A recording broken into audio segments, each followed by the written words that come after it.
करिए, सब्सक्राइब करिए story with Saranya को, ताकि आगे जाके ऐसी और भी इंटरेस्टिंग कहानियां सुन सके। एक स्टेशन मास्टर स्टेशन पे खड़े ट्रेन का इंतजार कर रहा था। इंतजार करते करते वो परेशान हो गया और कहने लगा, ट्रेन का टाइम तो यही लिखा था, ऊपर से इतनी ठंड है कि मेरा दिमाग ही जम हो रहा है। कसम से तबादला लेके पछता रहा हूँ। तभी स्टेशन मास्टर को ट्रेन की हॉर्न सुनाई देती है। उसने जब सामने देखा तो ट्रेन तेज रफ्तार से धूल उड़ाते हुए आ रही होती है। स्टेशन मास्टर भी ट्रेन को आता देख हाथ में लिए हरी लालटेन को हिलाने लगता है। पर उसे तेज रफ्तार ट्रेन के साथ एक और चीज दिखी, जो ट्रेन की रफ्तार से ही उसके पास आ रही थी। स्टेशन मास्टर कहने लगा, ये क्या बला है जो इतनी तेज रफ्तार से ट्रेन के साथ दौड़ी आ रही है? अरे, ये तो मेरी तरफ ही आ रही है। स्टेशन मास्टर इससे पहले कुछ समझ पाता, उस चीज ने एक चीख के साथ स्टेशन मास्टर के जिस्म से गुजरते हुए स्टेशन मास्टर के चीथड़े चीथड़े उड़ा दिए। दरअसल ये कहानी है अनिल की। 24 साल बाद अनिल उस स्टेशन पर आया था। वो स्टेशन शमशान की तरह सुनसान पड़ा हुआ है। ना आदमी है और ना कोई परिंदा। अनिल को बस वहां एक आदमी दिखा। अनिल ने सोचा कि उस आदमी से जाके पूछ लिया जाए।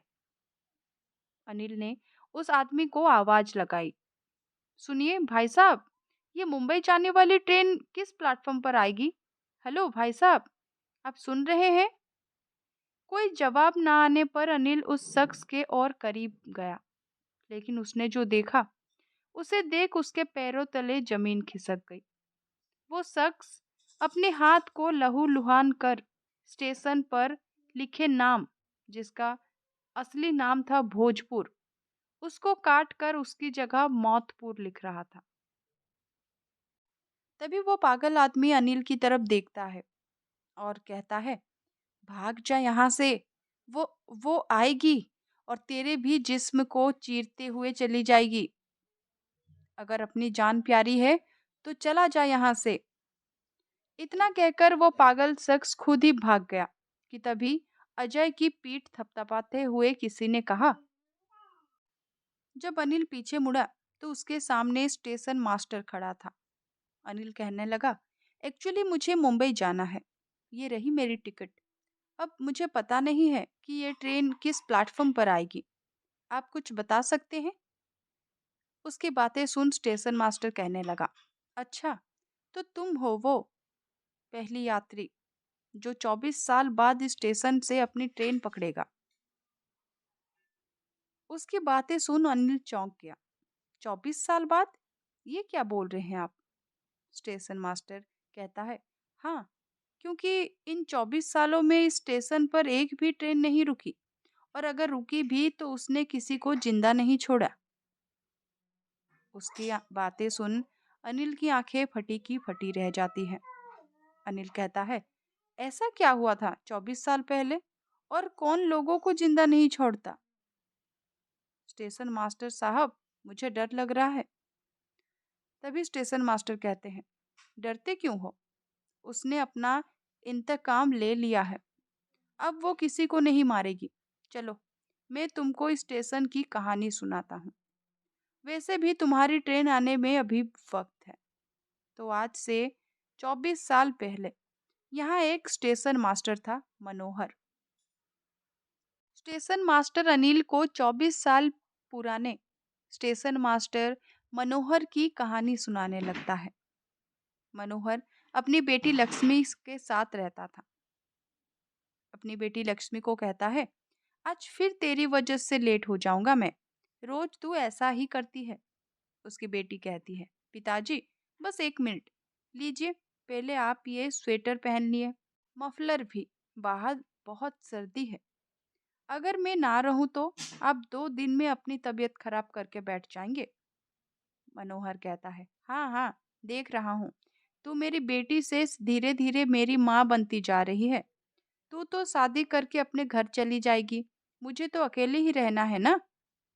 तभी लक्ष्मी कहती है, मैं कहीं नहीं जाने वाली है आपको छोड़ के। और अगर किसी ने मुझे आपसे दूर करने की कोशिश भी की ना, तो मैं उसका खून पी जाऊंगी।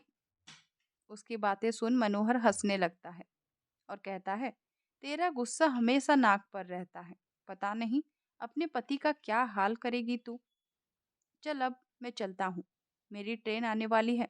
अगर टाइम से सिग्नल नहीं दिया तो हजारों पैसेंजर खामखा परेशान होंगे। मनोहर जिस ट्रेन की बात कर रहा था उसी ट्रेन के कंपार्टमेंट में बैठे दोस्त सुरेश और अमन आपस में बात करने लगते हैं। सुरेश कहता है, यार अमन, घंटों से ऐसे ही चल रहा है। क्या बकवास ट्रेन है ये। हम तीनों के अलावा और कोई नहीं है पूरे कंपार्टमेंट में। तभी दूसरा दोस्त राहुल कहता है, हाँ अमन, सुरेश बिल्कुल ठीक कह रहा है। अरे, जब अकेले ही आना था तो गाड़ी से आ जाते। ये ट्रेन में खटर खटर करते हुए आने की क्या जरूरत थी। अमन कहता है, अरे चुप बैठो तुम दोनों, बहुत सुन ली तुम्हारी। जिन लड़कियों से बात कर रही थी साथ चलने की वो तो आई नहीं, तो इसमें मैं क्या कर सकता हूँ। सुरेश कहता है, लड़कियां साथ नहीं आई तो क्या हुआ, रास्ते से किसी को उठा ले। वैसे भी तेरा बाप मिनिस्टर है, फिर किस बात की टेंशन है तुझे। अमन कहता है, अच्छा रुको, मैं करता हूँ कुछ इंतजाम, सबको मजा आएगा। इधर मनोहर अपना खाना और कपड़े ले जाना भूल जाता है, इसलिए लक्ष्मी घर से खाना और गर्म कपड़े लेकर स्टेशन की ओर निकलती है।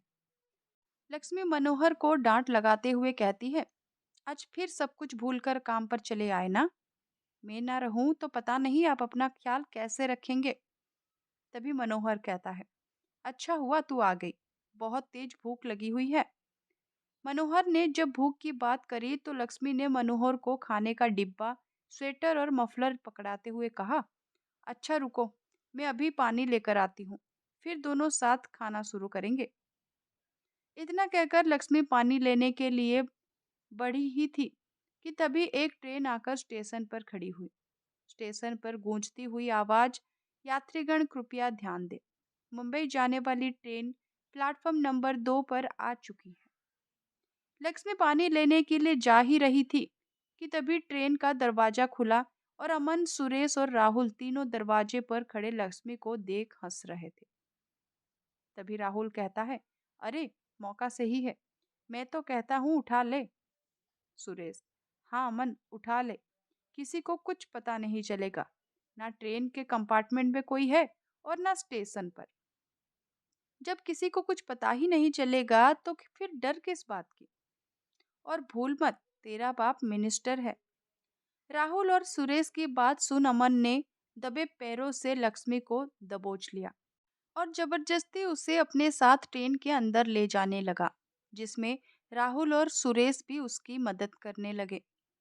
लक्ष्मी चिल्लाते हुए, पिताजी पिताजी मुझे बचाओ, पिताजी ये लोग जबरदस्ती मुझे ट्रेन के अंदर ले जा रहे हैं।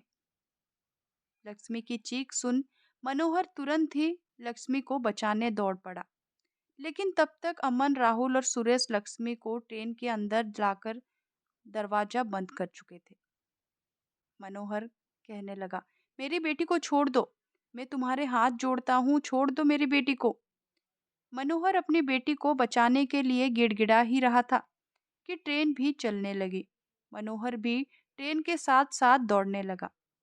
लक्ष्मी किसी तरह खुद को बचाकर खिड़की के पास आ गई और वो अपने अपने पिता को देख रोते हुए बोली, पिताजी मुझे बचा लो, ये लोग बहुत गंदे लोग हैं। लक्ष्मी रोते हुए बोल ही रही थी कि अमन ने लक्ष्मी के बाल पकड़े और खिड़की में दे मारा, जिससे उसके सिर से खून निकलने लगा।